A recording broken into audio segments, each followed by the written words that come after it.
Oui, j'ai un peu de retard sur mes points lecture, j'avoue.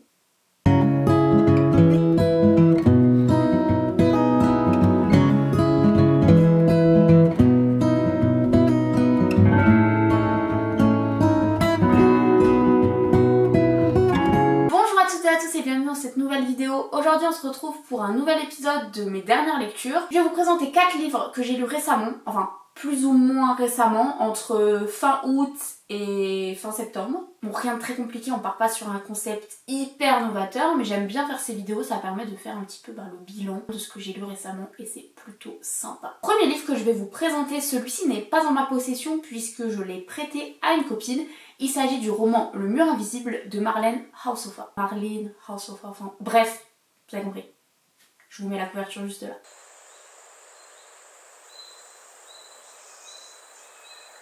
Marlene Haushofer, c'est une écrivaine qui est autrichienne et qui a écrit son roman Le Mur Invisible qui est son plus connu et qui l'a publié en 1963. Le Mur Invisible, de quoi ça parle? Ce roman se déroule dans la campagne autrichienne dans les Alpes et cette femme qui doit avoir la quarantaine il me semble va se retrouver complètement coincée puisque du jour au lendemain un mur invisible va apparaître à la lisière de la forêt et elle va se retrouver toute seule à devoir survivre mais aussi à devoir lutter contre la solitude qui lui pèse beaucoup au début du roman surtout. Et l'intrigue du mur invisible, c'est ça, une femme seule qui va devoir survivre mais aussi faire survivre le peu d'animaux qui sont autour d'elle et qui sont aussi coincés par le mur invisible. On a notamment une vache, un chien mais aussi plusieurs chats avec lesquels elle va lier des amitiés ou des relations qui sont au final beaucoup plus profondes que celles qu'elle avait avant avec les autres êtres humains. On a beaucoup de descriptions de la campagne, du paysage, des activités. Ce roman, je l'ai littéralement surnommé Chasse et pêche.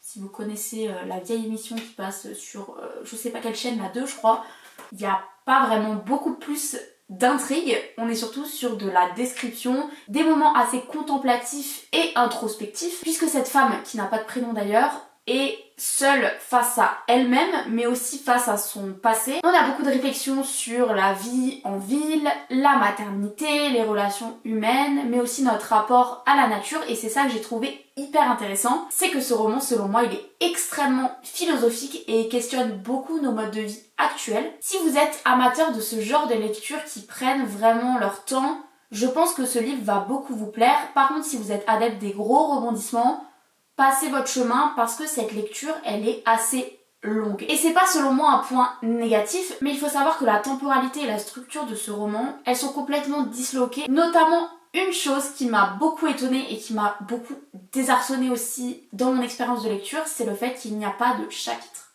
Et il n'y a pas, ou presque pas, je crois qu'il n'y en a pas du tout, de dialogue.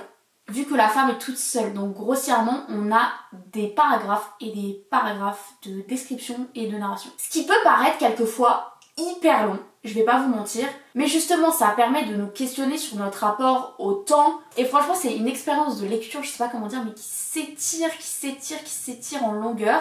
Et oui, il y a des passages qui sont assez redondants, mais en fait c'est juste la représentation du quotidien de cette femme qui va répéter et répéter en boucle les mêmes actions. Au final j'ai trouvé cette lecture hyper sympa, originale, vraiment différente de ce qu'on peut lire d'habitude, et c'est une mine d'or d'analyse. Il y a énormément de paragraphes que j'ai relevés et je pense vous faire une vidéo sur ce livre avec tous les questionnements qu'il soulève parce que selon moi ils sont hyper intéressants. On passe à la deuxième lecture qui a été un énorme flop. Il s'agit du roman Uglies de Scott Westerfeld et je pense que vous en avez entendu parler puisque l'adaptation de Netflix est sortie il y a quelques semaines. Il faut savoir que ce livre, je l'ai dans ma palle depuis, sans déconner, 6 ou 7 ans et je ne l'ai jamais lu. Mais quand j'ai vu la bande-annonce du film sur Netflix, je me suis dit c'est peut-être le moment de lire le livre et ensuite de regarder le film. Et ben, je vais pas y aller par 4 chemins, c'était flingué, c'était vraiment nul. Le film, à la limite, il dure que 2 heures. Si vous voulez regarder un film dystopique un peu teenage, comme on en avait l'habitude dans les années 2010, allez-y, vous allez bien vous marrer. Enfin, vous allez vous marrer parce que les situations n'ont aucun sens, mais bref, le film, je vous le recommande pas forcément, mais pourquoi pas. Par contre, le livre, jamais de la vie. Ce roman est sorti en 2006 et ça se sent. Pour le résumer, on va suivre l'histoire de Tali qui a 16 ans et qui vit dans une société futuriste. En gros, le concept de cette société, c'est que pour supprimer toutes les inégalités sociales, il faut rendre tous les gens beau. Et pour cela, chaque personne qui fête son 16e anniversaire va être opérée par des chirurgiens esthétiques pour créer la plus belle version d'eux-mêmes et pour qu'ils puissent aller dans l'autre ville, la ville des Pretty. Bon, vous vous en doutez, vu qu'on en a fait un roman, tout ne va pas se passer comme prévu pour Tally, puisque le jour de ses 16 ans, on lui refuse l'opération dont elle rêvait depuis qu'elle était toute petite. Et en gros, on lui demande de démanteler une société secrète de rebelles, donc des gens qui ont fui avant leurs 16 ans pour ne pas subir l'opération. Et vraiment, on va demander à une gosse de 16 ans de démanteler un réseau qui existe et qui est introuvable depuis des dizaines et des dizaines d'années. Au-delà du fait que le scénario est un petit peu rocambolesque, mais bon, ça à la limite on peut passer au-dessus. Par contre, je pensais naïvement, avec cette histoire de beauté imposée, etc., qu'on allait soulever des questionnements hyper intéressants sur notre rapport au physique, au beau. Et oui, évidemment, on ne part pas sur une œuvre de Platon, mais c'était, et je déteste dire ce mot, problématique, vraiment.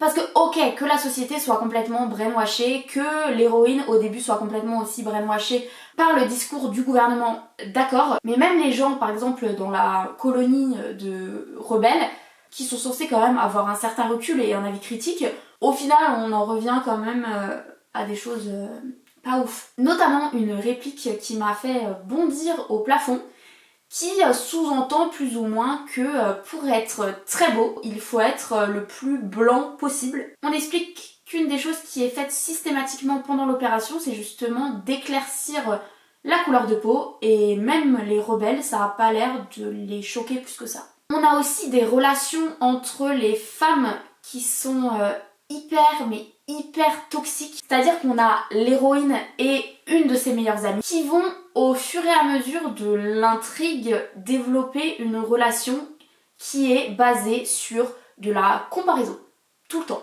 et de la rivalité et de la jalousie. Je vous spoil clairement, mais comme je l'ai dit, je ne vous conseille absolument pas ce livre, donc je pars du principe que vous n'allez pas le lire. L'héroïne va prendre la tête à sa meilleure pote parce qu'elle pense qu'elle va lui voler son nouveau crush. Et ça va assez loin. Et ensuite, elle va développer une jalousie pour cette même amie, puisque elle va subir l'opération. Donc elle va lui en vouloir parce que elle est plus belle qu'elle. Il y a zéro vanne. J'ai pas trouvé ça ouf. En plus de ça, l'intrigue est tissée avec un film tellement voyant qu'on dirait moi qui fais du crochet. Et c'est pas beau à voir, les deux choses. Et cerise sur le gâteau, des erreurs d'orthographe et de traduction. Il y a littéralement des fautes de conjugaison et d'accords dans le plus grand des calmes. Le roman à la base est écrit en anglais et ça se sent. Pour vous donner une idée, par exemple, ils ont traduit le sure en anglais, que je comprends comme un bien sûr. Ils l'ont traduit en français en sûr, c'est-à-dire S-U accent circonflexe R-E. Genre, je suis sûre de quelque chose. Ce qui donne des dialogues qui n'ont aucun sens. Il y a une personne qui va poser une question et l'autre va lui répondre sur. Point. À partir de là, désolé, mais il n'y a plus rien à sauver. Enfin, bref, Uglies, c'était pas ouf. Et il faut savoir qu'il y a 5 tomes, il me semble. Je ne sais pas comment l'auteur peut autant traîner en longueur une intrigue qui n'a aucun sens et aucune profondeur. Je vais résumer donc en disant que cette lecture a été probablement la pire de toute l'année. Et maintenant on va passer à un livre que je vous ai présenté dans mon dernier book haul. Il s'agit de Désenchanté de Marie Vareille. Je vous expliquais que je n'avais jamais lu un roman de Marie Vareille et que j'avais extrêmement hâte de la découvrir. Et ça a été globalement une plutôt bonne lecture. On va suivre le personnage de Fanny qui est journaliste. Et un jour, sa boss va décider de l'envoyer dans son village d'enfance pour mener l'enquête sur une disparition qui a eu lieu 15 ans plus tôt. Et cette disparition, Fanny, elle la connaît plutôt bien puisque la fille qui a disparu est une adolescente qui s'appelle Sarah et qui était la meilleure amie de la petite sœur de Fanny. Fanny va se retrouver donc à mener l'enquête avec sa nouvelle stagiaire qui est nulle autre que sa belle-fille, une ado je m'en foutiste et hyper rebelle. Autant dire que le duo va s'avérer explosif et d'ailleurs selon moi c'est un des points forts du roman. C'est la relation extrêmement complexe qui lie ces deux femmes et peut-être que l'affaire va leur permettre de se rapprocher un petit peu. Pour le coup, si dans Uglies les relations entre les femmes étaient absolument à gerber, dans Désenchanté c'est vraiment un gros point fort On a la première relation de Fanny avec Lilou, sa belle-fille, mais on a aussi la relation de Fanny avec sa petite sœur. On va avoir beaucoup de flashbacks de ce qui s'est passé 15 ans plus tôt dans les années 90,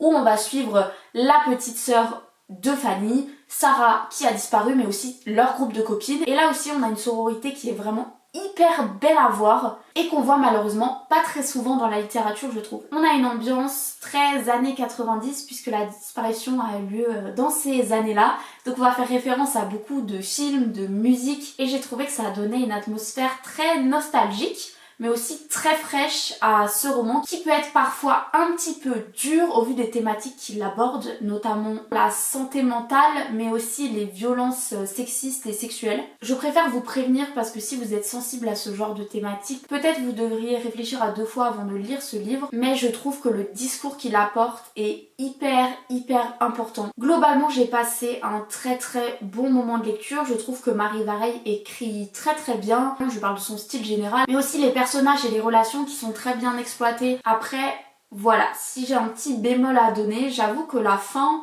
m'a laissé un petit peu perplexe. Je voyais un petit peu venir le twist final et j'avoue que quand il est arrivé, j'ai été un petit peu frustrée que l'autrice n'aille pas beaucoup plus loin. Selon moi, il y a quelques zones d'ombre qui auraient clairement mérité d'être éclaircies. Après, ça m'a pas du tout gâché ma lecture. C'est juste qu'à la fin, j'ai eu un petit moment de frustration. Mais ça gâche pas du tout le roman d'ailleurs que je vous conseille à 100%. Vraiment, lisez-le. Dernière lecture, il s'agit de Quelque chose à te dire de Carole Fives. Et comment dire que ce roman et que cette autrice, je pense que je vais vous en parler beaucoup prochainement parce que ça a été un vrai coup de cœur. Là pour le coup du début à la fin, j'ai pas un truc négatif à dire sur ce roman. On va suivre l'histoire d'Elsa qui est une écrivaine un petit peu ratée et qui est absolument fan d'une autre écrivaine beaucoup plus âgée qui s'appelle Béatrice. Malheureusement Béatrice elle va mourir et ça va plonger Elsa vraiment dans une mauvaise passe. Elle a perdu son idole, son modèle et ça va être très difficile pour elle de se remettre à l'écriture. Elle va rencontrer dans des circonstances vraiment fortuites le mari de Béatrice et va se lier entre eux une relation amoureuse. Et puis progressivement Elsa, la fan, va prendre quelque part la place de son idole et de son modèle récemment disparu. Et je peux pas vraiment vous en dire plus parce que j'ai vraiment pas du tout envie de vous spoiler ce livre parce qu'il faut absolument que vous le lisiez et que vous le découvriez par vous-même. Il pose beaucoup de questions sur la littérature, le rapport avec la lecture, l'écriture, mais aussi la relation entre les fans et leurs idoles. Ce livre, il est très bien écrit, il est hyper percutant, il fait 150 pages, ce qui donne vraiment l'impression d'un ultra condensé. C'est une lecture qui est extrêmement intense, dérangeante parfois, parce qu'il y a des moments qui sont vraiment gênants en fait, puisqu'on flirte, voire on dépasse certaines limites et certains interdits. Mais ce que je tiens à dire, c'est que ces éléments-là ne sont absolument pas faits pour faire du sensationnalisme ou juste comme ça, vraiment ils servent la réflexion et l'intrigue. Bref, ce livre ça a été un gros coup de cœur et je pense qu'il va me rester en tête très longtemps. Ça fait longtemps que je n'avais pas été aussi scotchée par une lecture et j'avoue que ça me donne envie de découvrir beaucoup d'autres romans de cette autrice. D'ailleurs j'en ai un qui est en cours. Bref, c'était tout pour ces 4 dernières lectures et mon avis